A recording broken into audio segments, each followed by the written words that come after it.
Hello and welcome to the Green Canary. This week on the show, we are going to be talking about plastics and the big conference coming up that will hopefully do something about the world's plastics problem. We're going to be talking about the next step in the AGL saga. We'll have a chat about some disturbing news about Australian big fossil fuel emitters.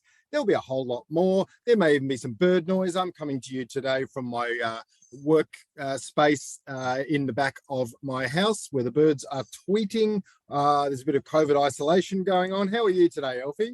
I'm good, thank you, Anne. I am coming to you from my home office where it's about 42 degrees because it just traps heat. So if you see me sweating visibly on the webcam, that's exactly what's happening right now. Well, there's a fair bit in the episode today that's not such good news. It might make you sweat. So why don't we launch into it and start with the plastics, which is bad news, but maybe there's some good news coming.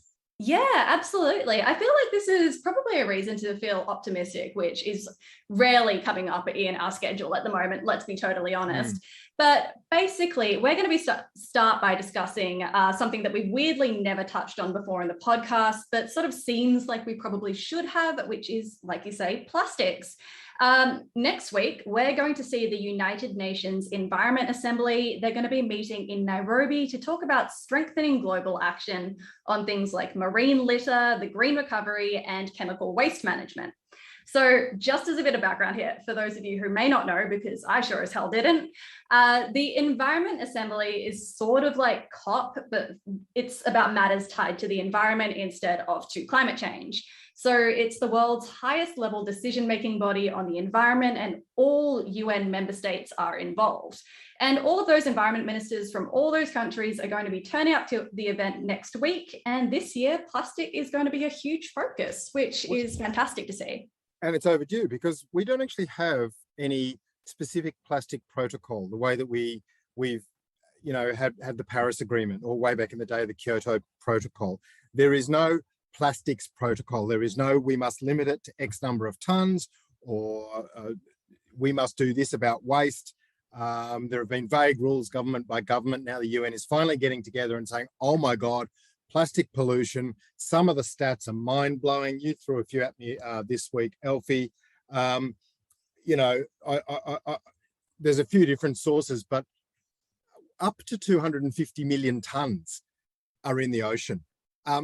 That's absolutely wild. Yeah, it's an absolutely astonishing and terrible amount. And, the UN is one of those bodies, like any bureaucratic entity, that generally leans towards fairly neutral sort of language. If the house was on fire, it might say this domestic residence seems to be warm, but it's really having a crack. It's absolutely having a crack with plastics. It said in one news release ahead of this upcoming meeting, it said plastics were responsible for, quote unquote, the severe toxification of the planet. It said, given humanity's trajectory on toxics, climate change, and biodiversity loss, the planet is at risk of being a human sacrifice zone. Jesus Christ. Don't often, as I say, read the words human sacrifice zone anywhere. I hope I don't have to at any point in the future again, honestly. Let alone in the UN. Yeah, that's right. I hope I never have to hear it as well. So off all the environment ministers will go. We will talk about plastics, and we're trying to basically get towards three elements of a global plastics treaty. We're looking hopefully to achieve global targets with deadlines to reduce plastics, just as we do with emissions. We're looking at better monitoring and reporting on plastics, what's actually going on out there. We're also going to look at financial and technical support, just as we did with COP, with looking to developing nations to help them transition away. Financial and technical support was needed, and they're going to be looking at incorporating some of those necessary activities into the plastics treaty. It's so overdue. I can't believe they've never had anything like this before. Yeah, absolutely. It's such a good point. Like, it's just something that I never really considered before until I started reading these articles this week. And to be honest, I feel like this isn't getting nearly as much news coverage as it should, because as you say, it is going to be the largest environmental agreement since the 2015 Paris Agreement on climate change. So everybody get excited. Honestly, I'm excited. I'm excited. I think most people are reading about Ukraine and Vladimir Putin at the moment. So it's understandable if, occasionally in the news cycle, the environment takes a back seat, but plastics are everywhere. They're all around us. They take forever to degrade. They never stop emitting. They're absolutely catastrophic. So change is afoot. Let's move on. Yeah, totally. And speaking of emitters, we'll move on to our next news story now, which is a new report from the Australian Conservation Foundation, who have found that Australia's biggest polluters are actually emitting more than they were originally approved for. So basically, the foundation worked with some students from ANU and they researched whether companies were emitting the amount that they said they would when they were first seeking approval. And it seems like bad news. Anne, do you want to walk us through those stats from that study? I mean, I love the fact they've done it with undergraduate students at the ANU as well, and it's terrific. I wish when I was at uni, I studied geography at uni. I wish someone had said... Did you really? Absolutely, for 3 years. The more I learn about you, Anne, God, surprising every day. One of the great subjects, and I'm proud to say my daughter Stella, 18, started geography at Sydney University this week. So the tradition continues. God help us, she may end up doing an environmental podcast. Now, look, basically what the study showed was that most estimates of what the emissions output, that was put forward at the planning stage of projects was way out. A lot of them were 25% out. A lot of them were a lot more than that. 1 in 3 corporate entities were emitting more than they planned on doing in particular projects. 1 in 5 has been emitting heaps more. It says significantly more, but that's an academic word. Heaps more is basically how I describe it. So, look, it's not necessarily surprising that one of those fancy, colourful prospectus type documents put together at the planning phase of a major fossil fuel project has not turned out to be true. That's very much in keeping with our story last week about the PR fluff of big fossil fuel, which did not match the reality on the ground, as discussed. But, it's good that a bunch of kids in the ACF have thrown this out into the light. Yeah, totally. And, we should say that there aren't actually any sort of legal obligations, as far as I know, for those emissions to be kept within the boundaries of what they assume they're going to be at the planning phase. But the fact that they're just like not even in the ballpark for a big chunk of these companies is pretty concerning. And the researchers sort of pointed in news articles that I read to the fact that like the government's safeguard mechanism that promised to keep a lid on greenhouse gas emissions just doesn't work. So all of these places are just doing this without any particular consequence and without having to pay for what they're doing to the environment. Yeah, except in one case. WA government sat down with Chevron over one project, the Gorgon project, I believe. So good on you, WA government. At least, one of the big emitters was pulled up at one stage, but most of them are going through untouched, as you mentioned. So it was a good study, and well done to those young undergraduate adults who previously, and perhaps disparagingly, I just referred to as kids. That was a bit patronising. They're young adults and they're doing. Call me a kid. I want to feel young again. Christ's sake. All right. And now speaking about another polluter, shall we do a quick catch up on what is happening with the AGL story? Because I just want to keep following what happens here. Mike Cannon-Brookes tried to buy AGL for, I believe, $8 billion on the table in consortium with Brookfield. They said no, but they did say an interesting thing, and this was actually covered in our newsletter this week, which I wrote. So if you subscribe to the Green Canary newsletter, which of course you do at hello@thegreencanary.co. I love a strong plug. Well done, Ant. Thank you very much. And once you've done that, you will know a lot. But AGL said no. But then AGL's Chief Operating Officer, Marcus Brockhoff, spoke to one mob only. Well done to the Guardian Australia for getting him. And he said, sort of, if you would like to get the board's attention, as in Mike, if you would like to take Mike Cannon-Brookes, if you would like to get the board's attention, for sure, you need to engage once more, or 2 times more, or whatever, he said. So very interestingly, the door was slammed in Mike Cannon-Brookes' face and then left very much ajar. AGL is, I don't know if you'd quite use the word hemorrhaging. They did make a profit in the last financial year, but that profit was 1/3 down. Their shares have been hemorrhaging. Hemorrhaging. There's no way on God's green earth that I'd be able to say that in one go either. Losing value to the tune of about 60% in the last year. So AGL's having a tough time of it financially.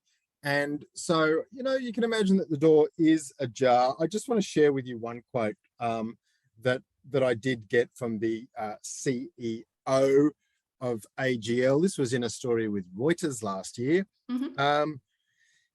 Look, the reason AGL is losing money relative to the previous year and the ones before that is the wholesale price of energy is down. We have discussed that here many times before. It is because of the influx of renewables into the grid.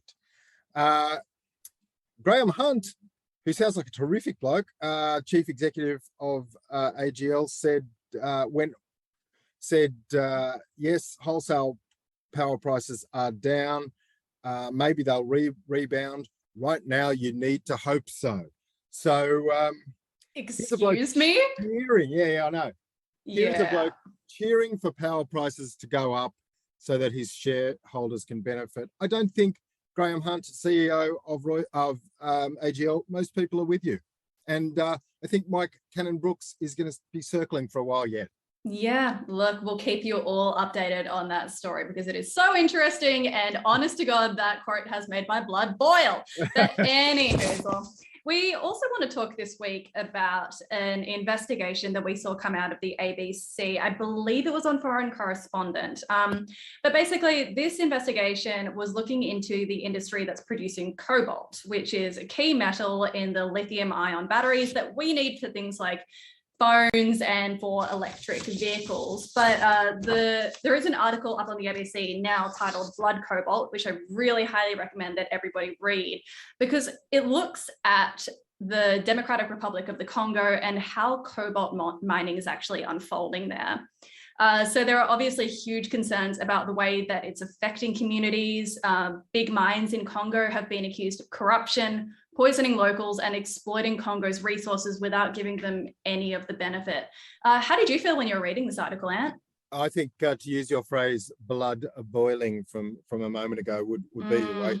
It was terrific work by the Congo, by the ABC. It was one of those rich multimedia, multi-layered sort of web presentations where there was video and fantastic imagery interspersed with the text.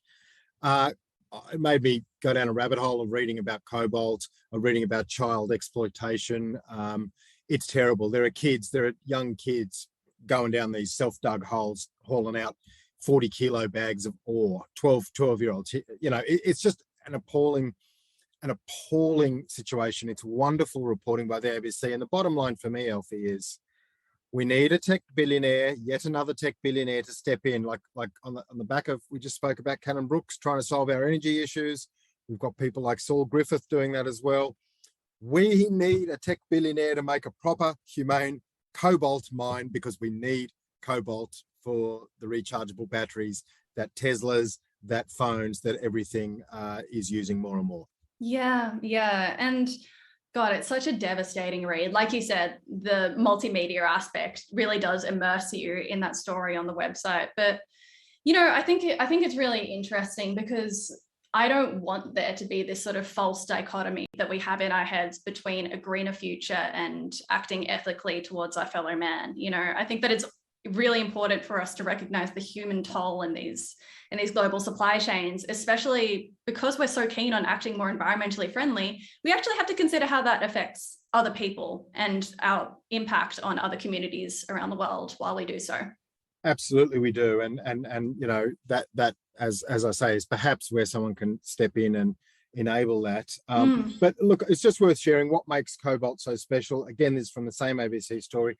Cobalt is the miracle metal that enables lithium-ion rechargeable batteries to last longer and deliver more concentrated power.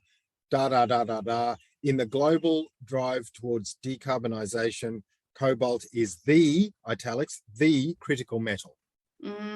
Yeah, okay. Well, let's hope that somebody steps in. Jeff Bezos, are you listening out there? Anybody? Musk? Stop going to space. Go to the cobalt mines. Go to the cobalt mines. All right, let's move on. Let's get to mulch. Let's get to the little bits and pieces that we throw in at the end of the episode. I think we should start with the rain because there's been a lot of it. We ran a story. When I say we, I do some work for the weather company Weather Zone. It was Sydney's. It is Sydney's wettest summer in 30 years, and that's interesting from a meteorological perspective.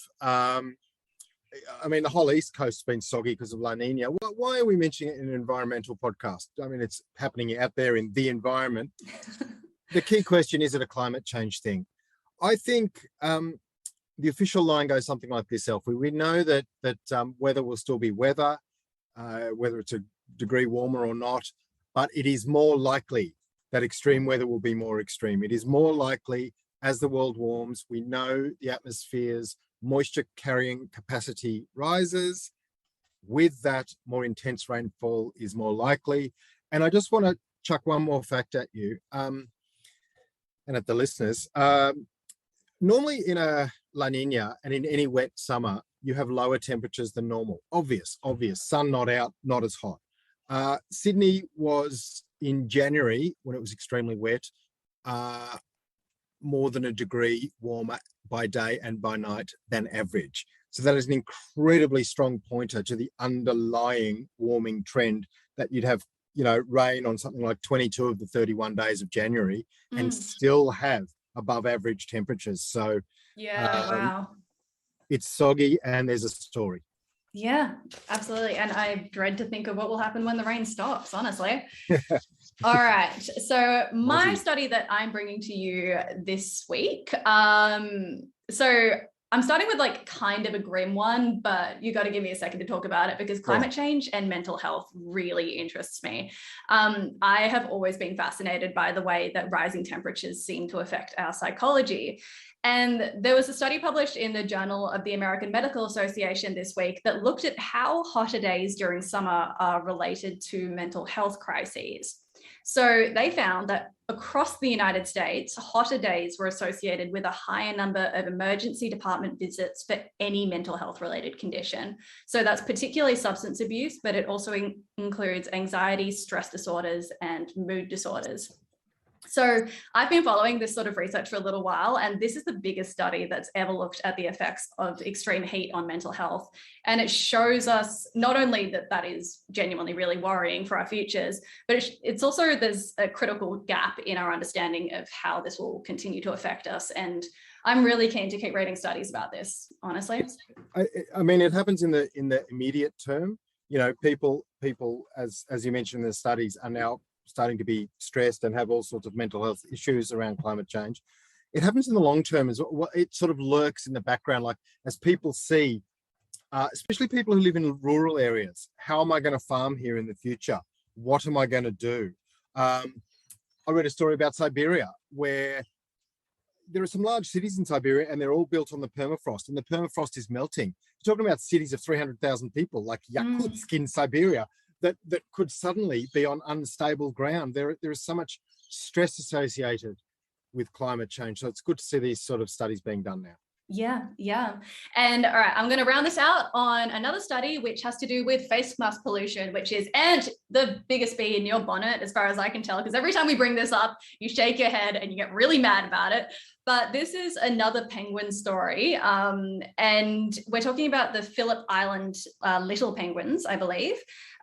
Rangers are saying that they're finding just hundreds of masks washing up on the coastline, and they seem to be affecting the bird life on the island, which is the largest little penguin colony in the world. So again, experts are stressing that people throw away their masks responsibly. And you actually looked into this once, didn't you? What did you find about how people should throw away masks? How dare you brief me on this without a reminder? But no, I do remember.